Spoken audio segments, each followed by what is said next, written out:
तर विद्यार्थ्यांनो, एका नव्या स्पेशल आणि फ्रेश या सुपर क्लासमध्ये आपले सर्वच विद्यार्थ्यांचे मनापासून स्वागत आहे। सुपर क्लासमध्ये आज आपण जिल्हा न्यायालय भरतीसाठी अतिशय संभाव्य असणारे जनरल नॉलेज कव्हर करणार आहोत। तसेच अतिशय जिल्हा न्यायालय भरतीसाठी संभाव्य असणारी एक ई-बुक बनवलेली आहे, ज्या ई-बुकमध्ये आपल्याला 440 पेज मिळतील आणि ते ई-बुक जोही विद्यार्थी जिल्हा न्यायालय भरतीची तयारी करत आहेत त्या सर्वांनी नक्कीच घ्यायचं आहे। ई-बुकला घेण्यासाठी विद्यार्थ्यांनो आपल्याला स्क्रीनवर जो नंबर दिसत आहे त्यावर आपल्याला 149 पेटीएम करायचा आहे, किंवा आपल्याला QR कोड हवा असेल तर आपण व्हॉट्सॲपवर मेसेज डायरेक्ट करू शकता आणि कुठलीही प्रॉब्लेम असेल, डाऊट असेल तर विचारू शकता व्हॉट्सॲपवर मेसेज करून। तर सर्वांनी नक्कीच घ्यायचं आहे। सुपर क्लासला एक लाईक, चॅनलला सबस्क्राईब जरूर करून घ्या। सुपर क्लासला सुरुवात करूया। सर्वात पहिला प्रश्न पाहूया। प्रश्न विद्यार्थ्यांनो आपल्यासमोर असा आहे, जिल्ह्यातील जे दिवाणी न्यायालय असते त्यामध्ये कोणते खटले चालतात ते विचारलेलं आहे। जिल्ह्यातील दिवाणी न्यायालयामध्ये तर ऑप्शन क्रमांक विद्यार्थ्यांना 2 योग्य आहे। संपत्ती विषयक म्हणजेच मानहानी असो किंवा पैसे वसूल असो, अशा प्रकारचे जे खटले असतात ते जिल्ह्यातील दिवाणी न्यायालयामध्ये चालवले जात असतात। पुढच्यापासून पाहूया। भारतामध्ये रेल्वेची सुरुवात खालीलपैकी कोणाच्या काळामध्ये झालेली होती? अतिशय महत्त्वाचा प्रश्न आहे। रेल्वेची जी सुरुवात आहे भारतामध्ये कोणत्या गव्हर्नर जनरलच्या काळात झालेली होती? ऑप्शन क्रमांक विद्यार्थ्यांनो 3 योग्य आहे। लॉर्ड डलहौसी यांच्या काळामध्ये भारतामध्ये रेल्वेची सुरुवात झालेली आहे। पाहूया पुढचा प्रश्न। अवकाश संशोधनासाठी खालीलपैकी कोणती संस्था ही कार्यरत आहे किंवा कार्यकर्ते विचारलेलं आहे? अवकाश संशोधनासाठी तर ऑप्शन क्रमांक 1 योग्य आहे। इस्रो ही संस्था जी आहे अवकाश संशोधनासाठी भारतात कार्यरत आहे। पुढच्यापासून पाहूया। नगर हवेली हे जे शहर आहे कोणत्या 2 राज्यांच्या सीमेवर स्थित आहे ते आपल्याला विचारलेलं आहे। शहराचं नाव आहे नगर हवेली। तर विद्यार्थ्यांनो ऑप्शन क्रमांक आपल्यासमोर 2 योग्य आहे। गुजरात, महाराष्ट्र या 2 राज्यांच्या सीमेवर नगर हवेली हे जे शहर आहे ते स्थित आहे। पुढच्यापासून पाहूया। भारतातून कोणतेही राज्य निघून जाणार नाही असे कशामध्ये सांगण्यात आलेले आहे? कुठलेही राज्य भारतातून निघून जाणार नाही असे तर ऑप्शन क्रमांक विद्यार्थ्यांनो 1 योग्य आहे। उद्देश पत्रिकेमध्ये भारतातून कोणतेही राज्य निघून जाणार नाही असे सांगण्यात आलेले आहे। पाहूया पुढचा प्रश्न। मूलभूत हक्कांमध्ये दुरुस्ती करण्याचा जो अधिकार आहे खालीलपैकी कोणाकडे आहे ते आपल्याला सांगायचं आहे। मूलभूत हक्कांमध्ये दुरुस्ती करण्याचा तर ऑप्शन क्रमांक 3 योग्य आहे। भारतीय संसदेकडे मूलभूत हक्कांमध्ये दुरुस्ती करण्याचा अधिकार देण्यात आलेला आहे। पुढचा प्रश्न पाहूया। कारगिल युद्धामध्ये एकूण किती भारतीय सैनिक शहीद झालेले होते ते आपल्याला विचारलेलं आहे। कारगिल अतिशय प्रसिद्ध असलेले कारगिल युद्ध जे की विद्यार्थ्यांनो एकूण 60 दिवस चाललेले होते, त्यामध्ये किती भारतीय सैनिक शहीद झालेले होते? ऑप्शन क्रमांक 1 योग्य आहे विद्यार्थ्यांनो 527 सैनिक कारगिल युद्धामध्ये शहीद झालेले होते। पुढचा प्रश्न पाहूया। महाराष्ट्रामध्ये पैसे छापण्याचा किंवा चलन छापण्याचा जो कारखाना आहे ते कोणत्या ठिकाणी पाहावयास मिळतो? पैसे छापण्याचा किंवा चलन निर्मितीचा कारखाना विचारलेला आहे। तर ऑप्शन क्रमांक विद्यार्थ्यांनो 1 योग्य आहे। नाशिक या ठिकाणी महाराष्ट्रामध्ये पैसे छापण्याचा कारखाना आपल्याला पाहावयास मिळतो। पुढचा प्रश्न काय आहे पाहूया। भारतामध्ये सर्वप्रथम व्यापार करण्याच्या उद्देशाने खालीलपैकी कोण आलेले होते ते आपल्याला सांगायचं आहे। व्यापार करण्याच्या उद्देशाने तर ऑप्शन क्रमांक 1 योग्य आहे विद्यार्थ्यांनो। पोर्तुगीज भारतामध्ये सर्वप्रथम व्यापार करण्याच्या उद्देशाने आलेले होते। पुढचा प्रश्न पाहूया। झाशीची राणी यांची हमशक्ल खालीलपैकी कोणत्या महिलेस मानले जात होते ते आपल्याला सांगायचं आहे। झाशीची राणी यांची हमशक्ल तर ऑप्शन क्रमांक 1 योग्य आहे विद्यार्थ्यांनो। झलकारीबाई यांना जे आहे जे की त्यांच्या सैन्यामध्ये सामील होत्या त्यांना झाशीची राणी यांची हमशक्ल म्हटली जात होते। पाहूया पुढचा प्रश्न। आंध्र प्रदेशाची विधिमंडळ राजधानी खालीलपैकी आपल्याला सांगायची आहे। आंध्र प्रदेशाची विधिमंडळ राजधानी कोणती आहे? तर ऑप्शन क्रमांक 3 योग्य आहे विद्यार्थ्यांनो। अमरावती जी आहे आंध्र प्रदेशाची विधिमंडळ राजधानी आहे आणि हे अमरावती विद्यार्थ्यांनो आपल्या महाराष्ट्रातील नाही, हे दुसरे अमरावती आहे। पुढचा प्रश्न पाहूया। लोकसभेला संसदेचे खालीलपैकी कोणते लोकसभेला संसदेचे कोणते सभागृह म्हटले जाते ते आपल्याला विचारलेलं आहे। तर ऑप्शन क्रमांक 1 योग्य आहे। लोकसभेला संसदेचे लोकप्रिय सभागृह म्हटले जाते कारण ते जनतेमार्फत निवडून येत असते। पुढचा प्रश्न पाहूया। कर्नूल ही आंध्र प्रदेशाची खालीलपैकी कोणती राजधानी आहे ते आपल्याला सांगायचं आहे. आंध्र प्रदेशाला एकूण 3 राजधान्या आहेत आणि एकमेव राज्य असे आहे सर्वात जास्त राजधान्या आहेत त्यांना. तर ऑप्शन क्रमांक विद्यार्थ्यांनो आपल्यासमोर या ठिकाणी योग्य आहे 3. कर्नूल ही आंध्र प्रदेशाची जी आहे एक न्यायिक राजधानी आहे. पुढच्यापासून पाहूया. कोणत्या देशाला मिनी इंडिया असे म्हटले जाते ते आपल्याला विचारलेलं आहे. मिनी इंडिया नावाने ओळखला जाणारा देश. ऑप्शन क्रमांक 1 योग्य आहे. मॉरिशियस देशाला जे आहे मिनी इंडियाला या नावाने असे ओळखले जाते, कारण त्या देशामध्ये 90% वरील भारतीयांचा समावेश झालेला आहे कारणास्तव. पुढच्यापासून पाहूया. प्रसिद्ध असलेले कारगिल युद्ध एकूण किती दिवस चाललेले होते याचे उत्तर पहिलेच देऊन टाकलेले आहे मी. प्रसिद्ध असलेले कारगिल युद्ध, तर ऑप्शन क्रमांक विद्यार्थ्यांनो 4 योग्य आहे. प्रसिद्ध असलेले कारगिल युद्ध एकूण 60 दिवस चाललेले होते. पुढच्यापासून पाहूया. प्रसिद्ध असलेले कारगिल युद्ध कोणत्या 2 देशांदरम्यान झालेले होते ते आपल्याला सांगायचं आहे. महत्त्वाचा प्रश्न आहे. तर ऑप्शन क्रमांक 1 योग्य आहे विद्यार्थ्यांनो. भारत पाकिस्तान 2 देशांदरम्यान कारगिल युद्ध झालेले आहे. 527 आपले भारतीय सैनिक शहीद झालेले होते. ऊर्ध्व पडद्याच्या अनियंत्रित हालचालीमुळे शरीरामध्ये काय होते ते आपल्याला विचारलेलं आहे.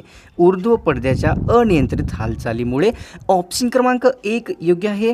हुचक्या जे आहे ऊर्ध्व पडद्याच्या अनियंत्रित हालचालीमुळे होत असतात किंवा येत असतात. पाहूया पुढचा प्रश्न.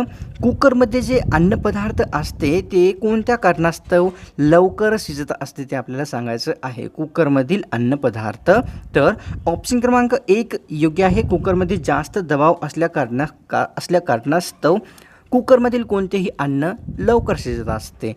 पुढच्यापासून पाहूया. भारताची राजमुद्रा असलेला अशोक स्तंभ खालीलपैकी कोणत्या ठिकाणाहून घेण्यात आलेला आहे. ज्यांना भारताची राजमुद्राही म्हटले जाते तो अशोक स्तंभ. तर ऑप्शन क्रमांक 3 योग्य आहे. सारनाथ या ठिकाणाहून राजमुद्रा भारताचे असलेला अशोक स्तंभ घेण्यात आलेला आहे. पुढच्यापासून पाहूया. सर्वोच्च न्यायालयाचे मुख्य न्यायाधीश खालीलपैकी कोणाला शपथ देतात ते आपल्याला सांगायचं आहे.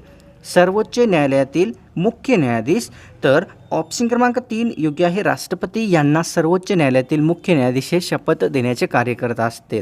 पुढच्यापासून पाहूया.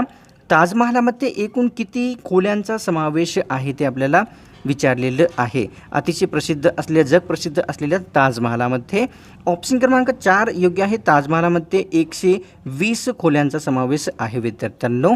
पुढच्यापासून पाहूया. रक्तामध्ये हेमोग्लोबिन तयार होण्यासाठी कशाची अत्यंत गरज असते. हेमोग्लोबिन तयार होण्यासाठी कशाची गरज असते. ऑप्शन क्रमांक 3 योग्य आहे. शरीरामध्ये किंवा रक्तामध्ये लोहाची अत्यंत गरज असते हेमोग्लोबिन तयार होण्यासाठी विद्यार्थ्यांनो. पुढच्यापासून पाहूया. संपूर्ण भारतामध्ये एकूण उच्च न्यायालयांची संख्या किती आहे ते आपल्याला विचारलेलं आहे. उच्च न्यायालयांची संख्या किती आहे.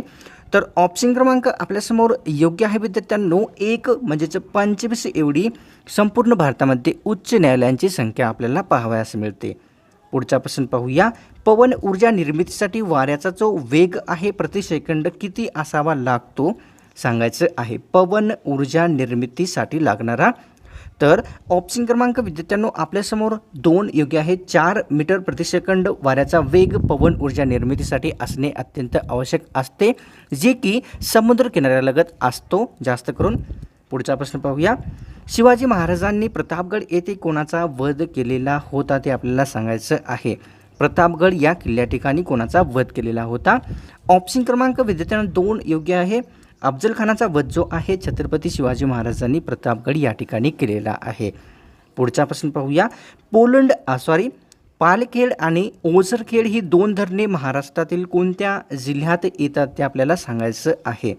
पालखेड तसेच ओझरखेड ही 2 धरणे, तर ऑप्शन क्रमांक 4 योग्य आहे. नाशिक जिल्ह्यामध्ये पालखेड आणि ओझरखेड ही 2 प्रमुख धरणे स्थित आहेत. पुढचा प्रश्न पाहूया. प्रसिद्ध असलेल्या पुलकित सरोवरांचा 96% भाग कोणत्या राज्यात आहे ते आपल्याला विचारलेलं आहे. पुलकित सरोवराचा 96% भाग, तर ऑप्शन क्रमांक विद्यार्थ्यांनो आपल्यासमोर 3 योग्य आहे. पुलकित सरोवराचा जो आहे 96% भाग विद्यार्थ्यांनो आपल्याला आंध्र प्रदेश राज्यामध्ये पाहावयास मिळतो. की जिल्हा न्यायालयाचे किती व कोणते प्रकार आहेत ते आपल्याला सांगायचं आहे. जे जिल्हा न्यायालयामध्ये प्रकार पडतात ते कोणते व किती आहेत. तर ऑप्शन क्रमांक 4 योग्य आहे विद्यार्थ्यांनो. या ठिकाणी जिल्हा न्यायालयामध्ये एकूण 3 प्रकार पडत असतात आणि ते 3 प्रकार विद्यार्थ्यांनो अशा प्रकारे भूराजस्व, तसेच दिवाणी, तसेच फौजदारी न्यायालय असे 3 प्रकार जिल्हा न्यायालयामध्ये पडत असतात. आणि प्रत्येक न्यायालय म्हणजे फौजदारीमध्ये अलग खटले चालत असतात, दिवाणीमध्ये अलग चालत असतात आणि राजस्वमध्ये अलग खटले चालत असतात. पाहूया पुढचा प्रश्न. उच्च न्यायालयातील न्यायाधीशांची नेमणूक खालीलपैकी कोण करत असते ते आपल्याला विचारलेलं आहे. कोणत्या उच्च न्यायालयातील न्यायाधीशांची नेमणूक? तर ऑप्शन क्रमांक विद्यार्थ्यांना 2 योग्य आहे. भारताचे राष्ट्रपती उच्च न्यायालयातील न्यायाधीशांची नेमणूक करत असतात. पाहूया पुढचा प्रश्न काय आहे. पृथ्वीवरील वातावरणाची उंची सुमारे किती किलोमीटरची आहे ते आपल्याला सांगायचं आहे. जी वातावरणाची उंची आहे पृथ्वीवरील ती. तर ऑप्शन क्रमांक विद्यार्थ्यांनो 1 योग्य आहे. वातावरणाची उंची पृथ्वीवर 720 किलोमीटर आहे. पाहूया पुढचा प्रश्न. खालीलपैकी कोणकोणते आणीबाणीचे प्रकार आहेत ते आपल्याला विचारलेलं आहे. या ठिकाणी आणीबाणीचे प्रकार किती व कोणते आहेत ते विचारलेलं आहे. तर आणीबाणीचे एकूण विद्यार्थ्यांनो 3 प्रकार पडतात आणि त्यापैकी पहिला आहे या ठिकाणी आर्थिक आणीबाणी, राष्ट्रीय आणीबाणी, घटक राज्य आणीबाणी असे 3 प्रकार पडत असतात. पाहूया पुढचा प्रश्न. बलसागर भारत हो ही शिकवण खालीलपैकी कोणी दिलेली आहे ते आपल्याला विचारलेलं आहे. बलसागर भारत हो ही शिकवण. तर ऑप्शन क्रमांक विद्यार्थ्यांना 2 योग्य आहे. साने गुरुजी यांनी बलसागर भारत हो अशी शिकवण दिलेली होती. पुढचा प्रश्न पाहूया. डेसिबल हे एक खालीलपैकी काय मोजण्यासाठी वापरले जाते ते आपल्याला विचारलेलं आहे. जे डेसिबल एकक असते ते कशाचे असते? ऑप्शन क्रमांक 3 योग्य आहे. आवाजाची तीव्रता मोजण्यासाठी डेसिबल एककचा वापर केला जात असतो. पाहूया पुढचा प्रश्न. जगन्नाथ शंकरशेठ यांना खालीलपैकी कोणत्या ठिकाणचे शिल्पकार असे म्हटले जात असते? कोणते व्यक्ती आहेत? तर जगन्नाथ शंकरशेठ यांना शिल्पकार कोणत्या ठिकाणचे म्हणतात? ऑप्शन क्रमांक 3 योग्य आहे. मुंबईचे शिल्पकार जगन्नाथ शंकरशेठ यांना म्हटले जाते. महात्मा फुले वस्तुसंग्रहालय खालीलपैकी कोणत्या जिल्ह्यामध्ये येते ते आपल्याला विचारलेलं आहे. वस्तुसंग्रहालय महात्मा फुले हे. तर ऑप्शन क्रमांक विद्यार्थ्यांनो 3 योग्य आहे. पुणे जिल्ह्यामध्ये किंवा शहरामध्ये महात्मा फुले वस्तुसंग्रहालय आपल्याला पाहावयास मिळते. दांडीयात्रा खालीलपैकी कोणत्या आश्रमातून निघाली होती ते आपल्याला विचारलेलं आहे. जी दांडीयात्रा अतिशय प्रसिद्ध झालेली होती कोणत्या आश्रमातून निघाली होती? तर ऑप्शन क्रमांक 4 योग्य आहे. साबरमती आश्रमातून दांडीयात्रा ही निघालेली होती. पुढचा प्रश्न पाहूया. कोणत्या आणीबाणीला संसदेच्या दोन्ही सभागृहात विशेष मतांनी पारित व्हावे लागते? विशेष मतांनी पारित व्हावे लागणारी आणीबाणी कोणती आहे ते विचारलेलं आहे. तर ऑप्शन क्रमांक विद्यार्थ्यांनो 3 योग्य आहे. राष्ट्रीय आणीबाणीला जे आहे संसदेच्या दोन्ही सभागृहामध्ये विशेष मतांनी पारित व्हावी लागते असते. पुढचा प्रश्न पाहूया. भारतामध्ये कमी साक्षरता असलेला केंद्रशासित प्रदेश आपल्याला विचारलेला आहे. या ठिकाणी राज्य नाही तर केंद्रशासित प्रदेश कोणता आहे तो विचारलेला आहे. तर ऑप्शन क्रमांक 2 योग्य आहे. दादर नगर हवेली हा केंद्रशासित प्रदेश सर्वात कमी साक्षर आहे. पुढचा प्रश्न पाहूया. भाकरा नांगल प्रकल्प खालीलपैकी कोणत्या नदीवर उभारलेला आहे ते आपल्याला सांगायचं आहे. जो भाकरा नांगल प्रकल्प आहे तो. तर ऑप्शन क्रमांक विद्यार्थ्यांनो 1 योग्य आहे. भाकरा नांगल हा जो प्रकल्प आहे प्रसिद्ध असलेल्या सतलज नदीवर उभारण्यात आलेला आहे. पाहूया पुढचा प्रश्न. शतपत्रे खालीलपैकी कोणामार्फत लिहिण्यात आलेली होती ते आपल्याला विचारलेलं आहे. शतपत्रे कोणी लिहिलेली होती? तर ऑप्शन क्रमांक विद्यार्थ्यांनो आपल्यासमोर या ठिकाणी 3 योग्य आहे. गोपाळ देशमुख यांनी जे आहे शतपत्रे लिहिलेली आहेत. पुढचा प्रश्न पाहूया. नाशिक जिल्ह्यामध्ये खालीलपैकी कोणती लेणी आपल्याला पाहावयास मिळते? जिल्हा आहे या ठिकाणी नाशिकमध्ये कोणती लेणी आहे? तर ऑप्शन क्रमांक विद्यार्थ्यांनो 2 योग्य आहे. पांडव लेणी जे आहे नाशिक जिल्ह्यामध्ये स्थित आहे. पाहूया पुढचा प्रश्न.